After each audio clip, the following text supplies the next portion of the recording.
চৰকাৰ আমি বদলাব নোৱাৰো হয় নহয় বদলাব পাৰিম 26ৰ ইলেকশ্যনত বিজেপি খৰুৱাৰ পৰা হয় নহয় সেইকাৰণে মই ভয়নে সপোনে এটাই দেখি আছো যে 26ত মোমাই আৰু চাচা আৰু মামা এই দুইজনক মই সদায় সপোনত দেখি থাকো যে দুইজনক ৰছীৰে চকীৰে সৈতে বান্ধিছো আৰু দুখীয়া মানুহবিলাকক লগত লৈ এনেকে দলিয়াই দিছো সদায় দেখি থাকো এইটো সপোন পূৰ হ'বনে নাই পূৰ হ'বনে নাই চাচা আৰু মামাক দলিয়াই দিব পাৰিম নে নাই পাৰিম নে নাই পাৰিম নে নাই পাৰিম নে নাই মই সকলো ৰাইজকে অনুৰোধ জনাইছো এটাই সংকল্প লওক যে চাচা আৰু মামাক 2026ত দলিয়াব লাগিব আৰু যদি দলিয়াব নোৱাৰো সদায় মামাৰ অত্যাচাৰৰ বলি হৈ থাকিব আজি সংখ্যালঘু ল'ৰা এজনক যদি কোনোবা এটা কেছত পুলিচে ধৰি লৈ গ'ল ৰাতি 2টা বজাত দৌৰিবলৈ দি পিছফালৰ পৰা গুলিয়াই মাৰি দিয়ে মাৰে নে নামাৰে এনকাউণ্টাৰ কৰে নে নকৰে চৰকাৰে এই কাম কৰিব পাৰে জানো কৰিব নালাগে হয়নে নহয় কিন্তু হিমন্ত বিশ্ব শৰ্মাই গাড়ী আৰু টুপি দেখিলে পাগলা হৈ যায় আৰু লগে লগে গুলিয়াবলৈ নিৰ্দেশ দিয়ে হয়নে নহয় হয়নে নহয় হয়নে নহয় গতিকে এই অসম আমি বদলাব লাগিব হিন্দু আৰু মুছলমান একেলগে থাকিব লাগিব মুছলমানে হিন্দুৰ বিৰুদ্ধে কথা কোৱা বন্ধ কৰিব লাগিব আৰু হিন্দুৱে মুছলমানৰ বিৰুদ্ধে কথা কোৱা এৰি দি একেলগে ক'ব লাগিব যে হিন্দু মুছলমান সকলোকে আমাক সমভাৱে জীয়াই থাকিবৰ কাৰণে অধিকাৰ দিয়া অধিকাৰ দিয়া অধিকাৰ দিয়া হয়নে নহয় হয়নে নহয় অসমৰ 1জন মানুহৰ ভিতৰত 28জন মানুহৰ মাটি নাই ভূমি হয় আনৰ মাটিত থাকে নহলে মাটি কিমান কল আছে ঘৰটো বনাবলৈও জোৰা নাই এনেকুৱা ধৰণৰ মুৰ্গীৰ গঁৰালৰ সমান ঘৰৰ নিচিনা এটা বনাই থৈছে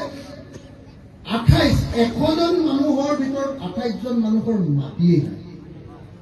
হিন্দুৰো নাই মুছলমানৰো নাই বুজিছেনে চৰ চাপৰিও নাই চাহ বাগানো নাই এনে কাকো মাটি দিবৰ কাৰণে কোনো ব্যৱস্থা নকৰে খালি কয় মুছলমানে দেশখন খালে মুছলমানক মাজে মাজে এটা দুটা লাভ দি থাকিব পাৰিলে আমাৰ শান্তি এইটো কি চৰকাৰ হ'ল এইটো কি চৰকাৰ হ'ল যি চৰকাৰে এটা জাতিক হকে বিহকে টাৰ্গেট কৰি অত্যাচাৰ কৰে সেই কামাৰটোক কোনো ভিক্লাৰিজিম বুলি কয় হয়নে নহয় সেইটোকেতো ফেচিবাদ বুলি কয় সেইটোকেতো স্বেচ্ছাচাৰী শাসন বুলি কয় আৰু সদায় আমি পৃথিৱীত দেখিছো যে যদি কোনোবা শাসকে স্বেচ্ছাচাৰী শাসন চলায় তেতিয়া ৰাইজে ধৰি বান্ধি সেই স্বেচ্ছাচাৰী শাসকক সদায় নদীৰে দলিয়াই পেলাই দিয়ে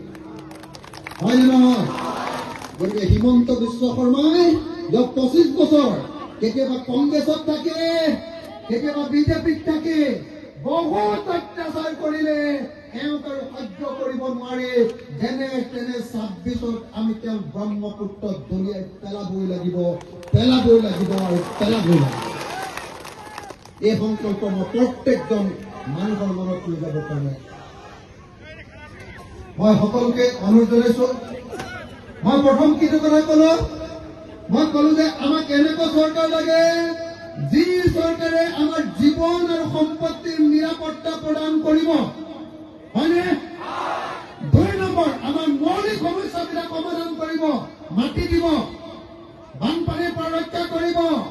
দলং দিব ৰাস্তা দিব স্কুল দিব আৰু হস্পিটেল দিব এইকেইটা বস্তু যদি কোনোবা চৰকাৰে দিব নোৱাৰে তেতিয়াহ'লে সেই চৰকাৰৰ লগত আমি নাই হয়নে নহয় হয়নে নহয় হয়নে নহয় আৰু এই কথাটো সদায় মুছলমান হৈ থাকিব কাৰণে সদায় ভয় কৰি থাকিব লাগিব মুছলমান হৈ থাকিব কাৰণে সদায় ভয়ে ভয়ে খালি কংগ্ৰেছকে ভোট মাৰি থাকিব লাগিব কাৰোবাৰ ভোট বেংক হৈ থাকিব লাগিব এনেকুৱা নহয় সত্য ৰায়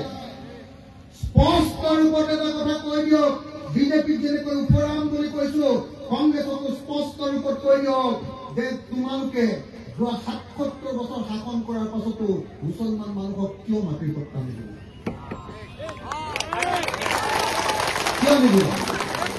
দিব লাগে নে নালাগে? দিব লাগে নে নালাগে? লাগে নে নালাগে? যদি আজি পট্টা দি থৈ গ'লহেঁতেন তেতিয়াহ'লে হিমন্ত বিশ্ব শৰ্মাই আপোনালোকৰ ঘৰবিলাক ভাঙিব নোৱাৰিলেহেঁতেন, হয়নে নহয়? মই আন্দোলনকাৰী চাওক, মই কাৰোবাক ভাল পাই কাৰোবাক তেল মৰা মানুহ নহয়। মই স্পষ্ট ৰূপত এটা কথা কৈছো, বিজেপি আমাৰ আটাইতকৈ ডাঙৰ শত্ৰু, কিন্তু কংগ্ৰেছেও কিন্তু বাৰু সুদাই এৰি থৈ আমাক যোৱা নাই, মাজে মাজে সিহঁতো আমাক উদ্ধাৰ কৰি আছে, হয়নে নহয় ৰাইজ? সেইকাৰণে মনত ৰাখিব লাগিব যে যেতিয়াই কংগ্ৰেছক ভোট দিম, এইবাৰ স্পষ্ট ৰূপত ক'ব লাগিব,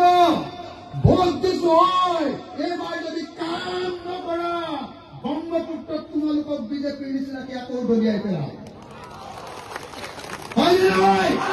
হয়নে নহয়? সেইকাৰণে ৰাইজৰ দলে এবাৰ কৈছো, ৰাইজৰ দলে অখিল গগৈয়ে আমি কৈছো যে এইবাৰ যিখন চৰকাৰ হ'ব, এইখন চৰকাৰ অকল কংগ্ৰেছক কৰিবলৈ দিব নালাগে। যদি অকলে কৰিবলৈ হ'লে আকৌ আগৰ নিচিনা দালালি কৰিব লাগে, হয়নে নহয়? লগত 126টা সমষ্টি, 65টা সমষ্টিত জিকিলে চৰকাৰ কৰিব পাৰে, 70টা সমষ্টিত যদি আমি জিকো গোটেইবিলাকে, তাৰ 20টা সমষ্টি যদি আমাৰ হাতত, ৰাইজৰ দলৰ হাতত থাকে, তেতিয়াহ'লে কংগ্ৰেছে লেটি-পেটি কৰিব নোৱাৰে, বুজিলে নাই? কংগ্ৰেছক তেতিয়া মই কম, মই 5টা কাম কৰিবলৈ দিম। যদি চৰকাৰ নিজে বনাও তেতিয়াহ'লে 5টা কাম কৰিম, আৰু যদি চৰকাৰ আনৰ লগত বনাও তেতিয়াহ'লে 5টা কাম কৰিবলৈ মই সেই চৰকাৰক বাধ্য কৰিম, আৰু যদি সেই 5টা কাম নকৰে তেতিয়াহ'লে সেই চৰকাৰকো এদিনৰ ভিতৰতে বিৰাই দিম।